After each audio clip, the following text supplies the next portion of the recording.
கள்ளக்குறிச்சி மற்றும் சுற்றுவட்டார பகுதிகளான அரியபெருமானூர், ஆலத்தூர், மூரார்பாளையம், சங்கராபுரம் உள்ளிட்ட பல்வேறு பகுதிகளில் இரவில் மழை பெய்தது. மதுரை மாநகரின் பல்வேறு இடங்களில் மிதமான மழை பெய்தது.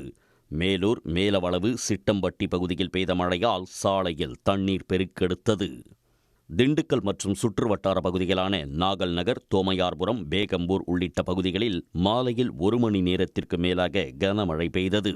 நத்தம் சுற்றுவட்டார பகுதிகளான கோபால்பட்டி, சானார்பட்டி, கொசவப்பட்டி, விராலிப்பட்டி உள்ளிட்ட இடங்களிலும் மிதமான மழை பெய்தது.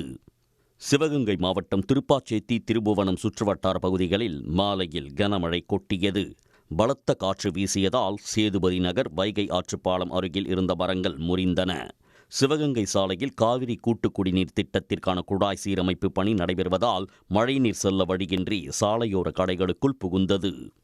திருப்பூர் மாவட்டம் அவிநாசி சுற்றுவட்டார பகுதிகளில் பெய்த மழையால் குளிர்ச்சியான சூழல் நிலவுகிறது.